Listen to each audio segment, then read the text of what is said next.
I'm Denisse Castillo, and this is Reality Check. And today's segment is about teen drug abuse. I'm here to tell you that teens who drink 50 times more are likely to use cocaine than teens who don't drink at all. And that's a really big difference. You know, drugs nowadays are impacting teens a lot, and we are getting peer pressured a lot because of drugs. And you know, many gangs enforce drugs on us in different ways. Now, I know back then, maybe in the 60s or 40s, drug abuse wasn't as high as it is today. So I'm here to tell you some other statistics that are happening with our teenage drug abuse. For example, 20% of 8th graders already use marijuana. Could you believe that? That's 20% of 8th graders. 14, 13-year-olds. That's really, really, really high for just 8th graders. Now, 60% of teens said that that drugs were being sold in their schools. That's a lot. And you may think, oh, my kid goes to this really nice, rich school. But this is statistics, and this is what's really happening in the world. Now, 63% of the youth says that they got alcohol from their friend's house or their own homes. That's 3% higher than the 60% that got it from the schools. So, parents, I really encourage you not to leave drugs around if you do them, and try to be an example to your kids, because what we see, we do. So I'm also here to tell you that teens who drink 50 times more have a high possibility of doing cocaine rather than kids who don't ever drink. So that's a really high outcome too.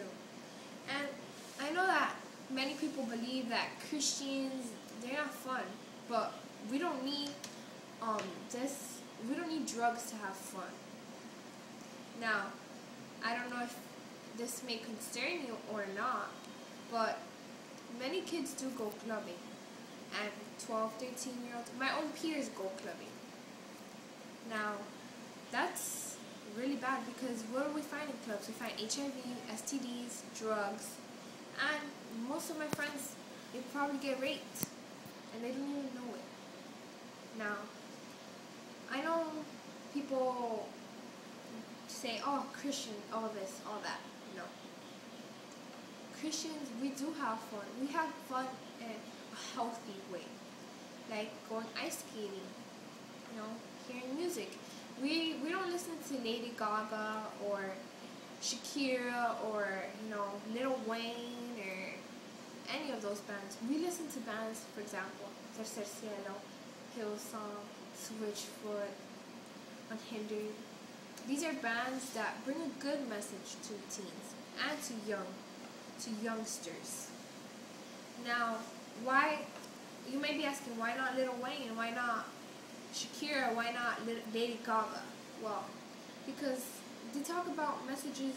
Their message isn't good for us. For example, Lil Wayne, that Lollipop song.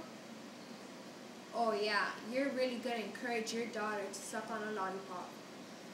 That's something that me, as a teenager, I would never listen to. But that's just me. Many of my peers do listen to Lady Gaga, Lil Wayne, but I just stand out that way.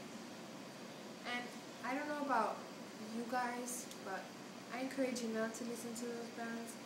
Yeah, I don't know if Lil Wayne or something's hearing this, but I'm telling you the truth. What kind of good messages can they bring if all they talk about is sex, money, drugs?